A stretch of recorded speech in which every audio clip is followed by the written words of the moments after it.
Have you ever just wanted to get into something because it looks really cool, but you never get into it because it looks like it's too much to get into?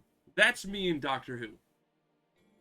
I have very little grasp of any of it. I absolutely love the character design, the concepts of all of that, and like the story of like this alien life form known as the Doctor, which is a Time Lord, breaking the rules, becoming an all-powerful being, and then dying and reincarnating and going on adventures is cool. But I don't know anything about it. Well, this brings us to today's video. The Sixth Doctor and Romana the Second. There's a lot of information being blasted at your face right there. And yeah, let's talk about them and why I chose these ones. So there are a lot of different Doctor and Companion combinations in Magic the Gathering, and this is certainly one of them. And it's my personal favorite because I feel like it's the most active, but there are a few other ones that I absolutely love. If you want to see more of my opinions on the Doctors and their companions, take a look at this week's podcast that released back on Tuesday. It's absolutely fantastic and talks about all my favorite pairings and what I think the best ones are. That all being said, the Sixth Doctor is 4, a green, and a blue for a 3/3 Time Lord Doctor with Time Lords. Bro, I still can't pronounce that word. Whenever you cast a historical spell, copy it. Except the copy isn't legendary. This ability triggers once each turn. Romana the Second is 3 and a white for a 3/3 Time Lord Scientist with Vigilance, and for 1 generic you can tap her to create a tap token that's a copy of target token that entered the battlefield this turn. So you might see how this works. Simply put, you cast a historic spell, the Sixth Doctor gives you a second one, that's a token. Romana the Second goes, oh look, a token that just entered. Tap, make a second, I'll make a third one, sure it's tapped, but you get 3 of them. That's 3 cards for the price of 1 extra mana and having your commanders out on the field. Absolutely ludicrous, and the deck can constantly change and morph and get better as better historic spells or historic spells you like more come in. And there's a lot of ways to build this deck. I'm going to show you one of them. But let's break down how we got to that 20 points here. Okay. So color identity, you have a Simic and you have a white. This is going to give you Bant, which is 3 colors, so there's 3 points there. Next, you have a 6-drop with 2 pips and a 4-drop with 1 pip. Okay? Given facts, this gives it 3 points. Now, why? Why do we take the lesser mana and go, oh yeah, because you have that, it's this? Why not fuse them? The reason being is because the deck can function with just Romana the Second on the field. There's plenty of ways to make tokens that aren't the Sixth Doctor, that don't involve the Sixth Doctor, that allow Romana to go, cool, let's tap and make another token. Meaning, if you cannot get the Sixth Doctor, you would at least have Romana. And since you can get Romana a commander out for 4 mana, it makes it so that, at least in my opinion, with my own made-up rule system, 4 total mana to get there. Or 3 points to get out, because it's at 4. Giving you a total of 3 points. So far, that's 6 points. Well, the Sixth Doctor does technically have mana advantage in the form of cheating. Why? Because you are making a second copy. Now, this is probably going to ruffles some feathers. But the way the 6th Doctor works is, sure, you might pay 6 mana to cast a really good historical spell, right? But you get 2 of them. So you're technically saving half the mana, right? Normally, to get 2 6-drops, you would have to pay 12 mana. Here, you only have to pay 6. So you are technically cheating a second copy out. But it is cheating mana. It's not producing lands or creating treasures, so it's only at 3. So that's another 3 points. And Romana II has card advantage in the form of making tokens. Now you might think, well, doesn't the 6th Doctor have card advantage in the form of making tokens? Yes. But I was trying to play around loose and free with these.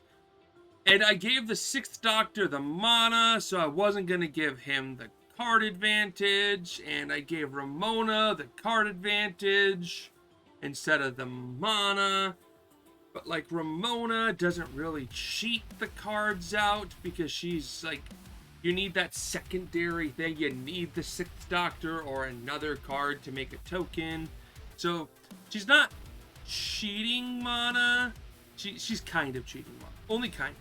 Just a slight bit. But I don't know if it's enough like the 6th Doctor. The 6th Doctor is definitely technically making a token, and therefore could be given 1 point. So if you wanted to give it 21 points, sure, but I wasn't going to do that. I gave the mana advantage to the 6th Doctor, the card advantage to the Romana, and said both together, it's a 3 and a 1. And it still has a 33 card engine, and it has a 1-card combo, because the 6th Doctor and Romana plus another card wins the game, and there's a bunch of them in the deck, and I will show you them when we get there. All together, this gives you 20 points. This is a very good card deck. The only things it's missing is the protection and interaction. Besides that, this is good. It's not great. It doesn't bypass the 20 point. So, you know, that's that. It's not great, but it's really good. Let's get into the actual factual.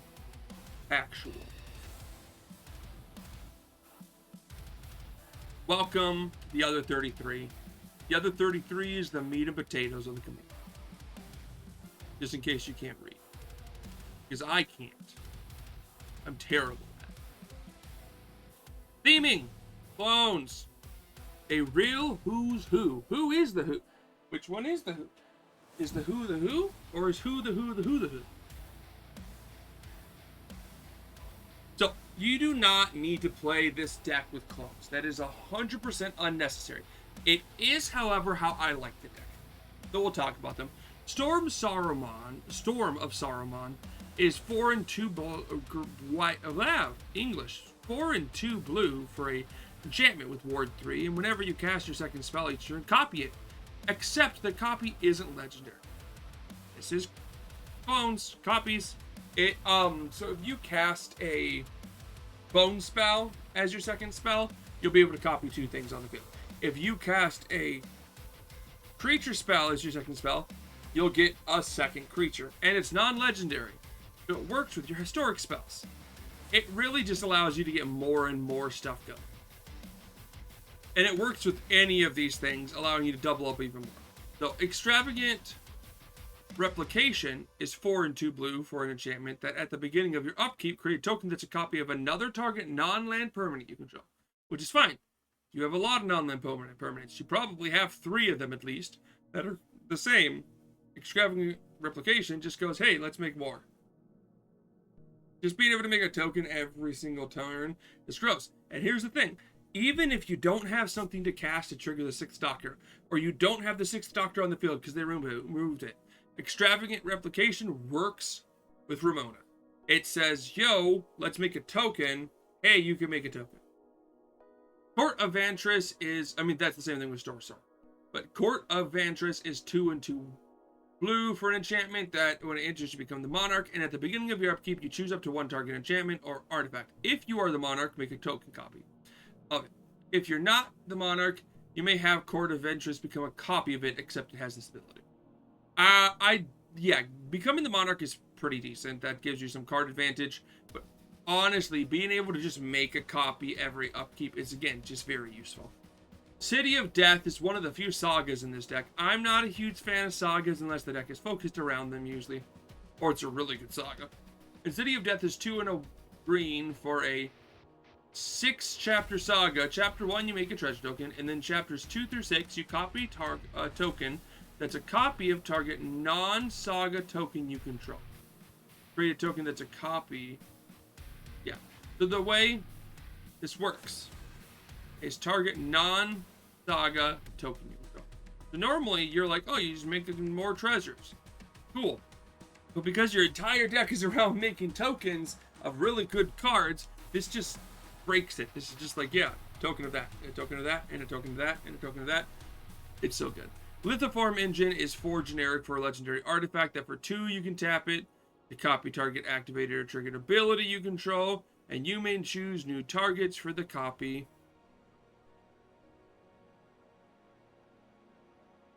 So you can copy the triggered and activated abilities, which works on like Romana. You can't actually copy your commanders because it says this triggers once each turn, so even if you copied it, it won't resolve again. At 3, you can tap it to copy an instant sorcery spell you control and choose new target, and at 4, you can tap it to copy target permanent spell you control, giving you more copies of stuff. Helm of the Host is 4 generic for legendary artifact equipment. With, at the beginning of combat on your turn, create a token that's a copy of a equipped creature. Except the token isn't legendary, that token gains haste. So here's the thing. Extravagant doesn't do it right away, but Helm of the Host can. Making copies of the 6th Doctor does work. Because if you have 2 of them, whenever you cast a historic spell, you get 2 copies. It gets really gross over time when you have like 3 or 4 or 5 6th Doctors out there, and they're just like, which one's real? And they're all like, doesn't matter, I cast Lithoform Engine, and guess what? Boom! Here's a total of 6 of them. Well, if you have 6, then you get the original one plus 6 copies. And then you can tap the Lithoform Engines to make more copies of other things, including the Lithoform Engine. Phyrexian Metamorph is 3 and a hybrid or a Phyrexian blue for 0/0 Phyrexian Shapeshifter, and it enters, and you may have this creature in the battlefield as a copy of an artifact or creature on the battlefield, except it's an artifact in addition to its other types. What is this card doing specifically for you? I mean, it just comes in as a cool copy of something. Now, sure, a lot of your things are legendary, but not all of them. You haven't seen any of the ones that aren't, but there are. And here's the thing. This guy just coming in as like a soul ring and then being copied to have a second soul ring, and yeah, that's pretty good. Shakushima, the Imposter, is 2 and 2 blue for a 3/1 human rogue that when it enters play, you may choose a creature in play, and if you do, Shakushima becomes a copy of that creature, except its name is still Shakushima the Imposter. It's still legendary, and it gains 2, you can pay 2 and 2 blue to return Shakushima the Imposter to its owner's hand at end of turn. This Shakushima is pretty good. The thing is with this one, with the commander out, you can cast it, have it come in as a copy of the commander, have the second one come in as a copy of Romana, and then you can tap Romana to have one of them come in as a copy of not them, because technically, well, you choose the non-legendary, so that, yeah, then you can have that one come in as a copy of whatever you want. And what's really cool here is that you end up being able to return the original Shakushima to your hand whenever you want to recast it to do some more. So, very strong card. Absolutely fantastic. It was a contender for the Golden Potato. Okay? Didn't get it, but it was a contender. Being able to reuse it constantly was great. Or is great. Some more one-off kind of the Spark Devil, but a few more clones here. Is a Cackling Counterpart is 2 and 2 blue for an instant. Create a token that's a copy of target creature, and you can flash it back for 5 and 2 blue. Double Major is green and a blue for an instant, and you can copy target creature spell you control, except it isn't legendary. If the spell is legendary, this works with commanders. 3 steps ahead is 1 blue for an instant with Spree, so you can pay one or more additions. So for one blue, you cast it, and then for 1 in a blue, you can counter target spell. For 3, you can make a token copy of target artifact or creature control, and for 2, you can draw 2 cards and discard a card. So you can technically play any combinations of them. Quantum Misalignment is 4 in a blue for a sorcery. You create a token that's a copy of target creature you control, except it's not legendary, and it has rebound. So this will get you a second 6th Doctor, and then a third 6th Doctor the next turn. Nanogene Conversion is gross. So this is 3 in a blue for a sorcery that you choose target creature you control, and each other creature becomes a copy of that creature until the end of turn, except it isn't legendary. You target your 6th. All your clones and stuff you've been making become copies of the 6. You cast 1 spell, 1 historic spell, and like the 10 cards you have here, here's 11 of them. The main one and 10 clones. Irene Ernicus's Vile Duplication is 3 in a blue for a sorcery that you can make a copy of target creature, or token copy of target creature control, except it's not legendary and has flying. And Quasi Duplicate is 1 and 2 blue for a sorcery that you can make a copy of target creature, and it has Dumpstart, so you can cast it from your graveyard by discarding an additional, by discarding a card in addition to paying its cost, and then exile. And Spark Double is 3 in a blue, and it comes in as a copy of a target creature or planeswalker. If it's a creature, it gets +1/+1 counter on it, and if it's a planeswalker, it comes in with an additional 1 counter on it. Spark Double is absolutely fantastic, and it's not legendary. That's another great reason to be running it. So, just some other really good clones that really synergize with the entire concept. So, next let's talk about bombs. Bombs go boom. Here's your bombs. Teferi's Aegis Insight is 2 and 2 blue for a legendary enchantment that if you would draw a card, except for the first one you draw each turn, your draw step, draw 2 cards instead. So this, you get 2 of them. So, actually don't know if that works. Give me a sec. I'm incorrect in my thinking. It's a replacement effect, so you wouldn't actually get it. That being said, it's a good card, and having 2 of them is redundantly good.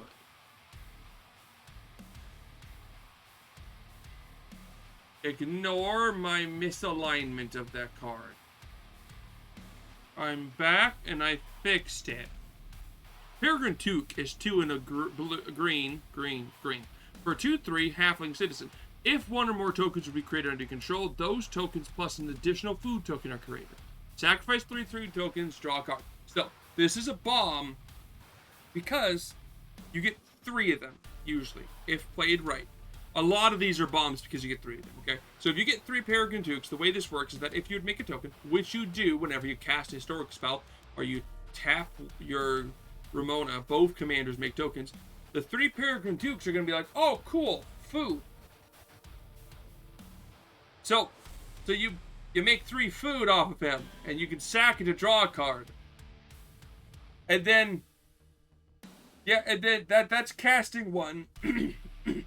Then you tap Romana again, and you make another one, which is 3 more triggers off of it, allowing you to constantly make extra food, sacking the food to draw cards. Very strong way to draw cards, but specifically just in this deck. Song of Freyalise is 1 in a blue, green for a card that doesn't do anything for the first 2 turns. I mean, it does. It allows it so that until your next turn, creatures you control can tap Romana. Cool. But what does getting 3 of these do? Well, 3 of them is going to come to Chapter 3, where you put a 1/1 counter on each creature you control. That's 3 1/1 counters on them. And gives them all Vigilance, Trample, and Indestructible within the turn. The +1 and +2 don't really care about your creatures or your commanders as much. But getting 3 of them to put 3 1/1 counters on all your creatures at that point so you can go in and get that buff is pretty decent. The 1/1 counter is fine. But the 3? That's big. Because, like, if you have 10 creatures, which is pretty easy in this deck, 10 extra damage is fine, but 30 extra damage, that's a game changer. Oketcher's Monument is 3 generic for a legendary artifact, and white spells you cast cost 1 less, which can be useful, but mainly it's here for the second part, that whenever you cast a creature spell, create a 1/1 white warrior creature token with Vigilance. If you have 3 Oketcher's Monument, that's 3 1/1 white. It's pretty good. And Elishnorn Grand Cenobite is gross. This is 5 and 2 white for a 4/7 Phyrexian Praetor with Vigilance, and other creatures you control get +2/+2. For the creatures your opponents control get -2/-2. So if you have 3 of these, your creatures are getting +6/+6, and your opponents don't have creatures. Elspeth's Sun Champion is also great, and I like having Elspeth and Elishnorn on the same deck. It's funny. For 4 and 2 white, you get a 4 loyalty Elspeth. For +1, you make 3 soldiers. If you have 3 Elspeths, that's a +1 each time. That's 9 soldiers each turn. Good luck getting into Elspeth. Because it is 9, at -3, you can destroy all creatures with power 4 or greater. But it's -7 is you get an emblem with creatures you control get +2/+2 and apply. And those emblems stack. So if you can keep plussing all 3 Elspeths each turn and have this giant army, eventually you can back them all up for their ultimates and be like, hey, look, they're all getting +6/+6 and flying. Adeline Resplendent Cathar is 1 and 2 white for a star 4 human knight with vigilance, and its power is equal to the number of creatures you control, so it can get pretty big pretty fast, especially since when you attack, when you attack, for each opponent, create a 1/1 white human creature token that's tapped and attacking that player or planeswalker they control. If you have 3 of these, that's 3 1/1s attacking them each turn. Just go, go, go, go. And it gets big. Like, just swinging with these. Number 1, you cast Adrian, and, like, you have your commander and your guy on, and Romana on. You have both commanders, so that's 2. Adrian is 3. Okay? It's not other. But you have 3 Adrians, so that's 5. And then you attack, and you make 9 other creatures. That 5 becomes 14. She's gross. Marvin Murderous Mimic is 2 generic for a 2/2 toy. That has all activated abilities of creatures you control that don't have the same name as this creature. Which is perfect, because it gets the activated abilities of Romana, and you get 3 of them.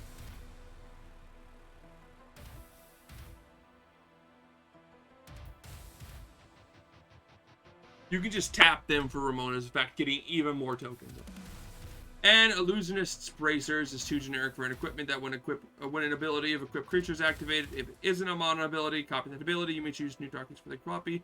Equip the. Put this on Ramona, and now Ramona's copying 2 tokens. It's pretty useful. Okay. Chaos. Let's talk about some combos and some not combos. Okay. So the not combo here is Echoing Equation. I'm just gonna read that first. For 3 and 2 blue, you get a sorcery that choose target creature you control. Each other creature you control becomes a copy of it until end of turn, except those creatures aren't legendary if the chosen creature is legendary. We talked about a similar one that does this earlier. This is just an insane amount of 6 doctors, which honestly should be basically a combo. But let's talk about basically a combo with Mondrake, Adrix, and Ogier. Mondrake is 2, Glory Dominus is 2 and 2 white for a 4/4 Phyrexian Horror that if you would make a token, or if 1 or more tokens would be created on your turn, or under your control, twice that many. And for 1 in hybrid, or Phyrexian white mana, you can sacrifice 2 other artifacts into creatures and put an indestructible counter on. Ajax and Nev Twin Casters is 2, a green and a blue for a 2/2 Morphologic Wizard with Ward 2, and if 1 or more tokens will be created on your control, twice that many tokens.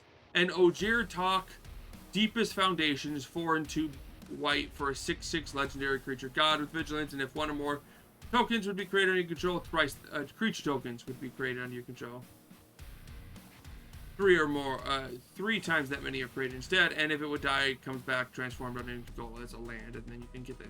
But anyways, how do these guys work? The way these work is a near infinite amount of tokens. So you have your 6th Doctor out and you cast Ramona, that you have 2 Ramona. Okay? Then next turn you cast like any one of those guys. Let's take Adrix. So Adrix comes in the field and you make a copy of Adrix because of your commander. Okay? Then you tap Ramona, and Ramona's like, hey, we're going to make a copy of the copy Adrix. Well, that one is going to double twice. So instead of 1, you're going to make 2, and instead of 2, you're going to make 4. So now you make 4. So now you have 6. Well, that second one you had, you're going to tap that to make a copy of one of the guys. Well, that's 6, so it gets doubled 6 times. So that is... Can't do it in my head.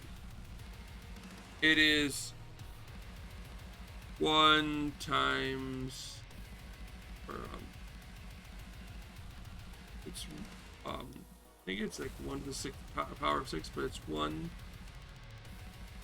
Oh, can I clear, please? 1 plus 1 plus 2. That's 1, 2, 3, 4, 5, 6. That gets you 64 of them. And you already have 6 of them. So you have like around 70 of these Ajaxes, meaning anything you cast from that on, or any tokens you make, will be 74 times as many. It will be doubled 74 times, okay? It's gross. And Ogier does triple that, so. But they're gross. So it's not technically a win con, but you get like a crap ton of these guys, and then, oh look, cast a spell next turn, and you just get so many. It's really gross. Now let's talk about the 4 Planeswalker in the deck. Jace, Gideon, Teferi, and Nissa. That also work. So what we're looking at is, so Jace is 4 and 2 blue for a 5 loyalty, +1 draw a card, +1 untap all creatures you control, -9, gain control of up to 3 target creatures. Gideon is Martial Paragon is 4 and a white for a 5 loyalty. Gideon for +2 untap all creatures you control. Those creatures get +1/+1 turn. At 0, it becomes a 5/5 with indestructible. And prevent all damage at the outfit this turn. And at -10, creatures you control get +2/+2 until end of turn. Tap all creatures your opponents control. Teferi, who slows the sunset, is the main one, but for 2, a white and a blue for a 4 loyalty. Teferi +1, choose up to 1 target artifact, up to 1 target creature, and up to 1 target land. Untap the chosen permanents you control. Tap the chosen permanents you don't control. You gain 2 life. -7. Tap the chosen permanent. Oh yeah. -2. You get to look at the top 3 cards of your library. Put 1 in your hand and the other in the bottom of your library. At -7, you get an emblem with and tap all permanents you control during each of your opponent's untap step, and you draw a card during each opponent's draw step. And Nissa, Genesis Mage, is 5 and 2 green for a 5 loyalty Nissa. At +2, you can untap up to 2 target creatures and up to 2 target lands. At -3, target creature gets +5/+5 to the turn. At -10, look at the top 10 cards of your library. Put any number of creatures and or land cards from among them onto the battlefield and put the rest in the bottom in order. So the way this works is you have both your commanders on the field, and then you like cast Teferi. And Teferi hits the field, and you make 2 copies. Okay? So then you tap Ramona and make a copy of Teferi for 1 mana. And then Teferi, you go like, oh, I'm going to +1 this Teferi and target Ramona. Ramona will untap, right? And then you will also untap an artifact and a land. And then you go, cool, let's tap. And you have infinite taps to make infinite Teferis, which is infinite untaps. But because you are untapping a land and a artifact, and one of them pays for her, the other one will give you infinite mana. So that's basically infinite mana, and then you can just go off from there. And Nissa does the same thing, except you untap 2 creatures and up to 2 target lands. So the 2 lands pay for it, but if you have another good creature to untap, you're good. Jace and Gideon are a little weirder because they untap all creatures you control, and those creatures get +1/+1 till end of turn, which can be really gross and win you the game. But Jace is untap all creatures. So as long as you have a creature that produces mana, this works then. You just tap, and the creature will tap for mana, and you can run a lot of artifact creatures that tap for mana in this deck to make that work. So those go infinite, and you might think, well, 1-card infinite combos are not bracket friendly. Think that. I call them 1-card infinite combos. CEDH calls them 1-card infinite combos. The bracket stuff calls them 3 cards, because you need 3 cards on the field to make this work. Both commanders and one of the planeswalkers. and a ramp piece. Teferi and Nissa kind of need a ramp piece, but Gideon and Jace need a ramp. So there are things that need setup, so I don't think they're as good, but they are technically just 3 cards you need on the field. So I give them 5 points. Dock them if you want. You can, maybe I'm being a little too friendly with a commander. So that all being said, let's talk about the Golden Pig. It's Shakashima with 1,000 Faces, guys. 3 in a green, 3 in a blue for a 3/1 human rogue that when it enters as a copy of another creature, except it's Shakashima 1,000 abilities, or has Shakashima 1,000 its other abilities, and the legend rule is an apply to permanent control. That's why it's good here. Getting rid of the legend rule, while also having a 4-drop that instantly can just come in as a copy of this,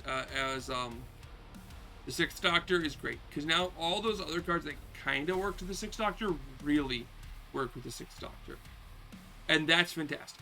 You don't want to run the mirrors, they're a little too sloppy. The Shakashima does its job. It enters, it goes, hey, let's make another 6. And you can do that. And the thing about Shakashima of 1,000 Faces, because it has the legendary rule removal, you can have it come in as a copy of the 6th Doctor, have the copy of it come in as the 6th Doctor, and have Romona's token copy come in as the 6th Doctor, giving you 3 more 6th Doctors by 1 cast of 5 mana, which you should have after casting the 6th Doctor. So all of a sudden you have 4 6th Doctors, so whenever you cast a card next turn, you're going to get 4 copies of it. Goes out of control. Absolutely fantastic. Let's talk about the deck build. There will be a link in the description. Here's the deck build. Memorize it, identify it, go to the deck, complain about it. Complain that I don't actually have any ramp that's creature based because I didn't read the Planeswalkers when I updated the deck. And then realize I'm going to be going to the deck after this and adjusting that. So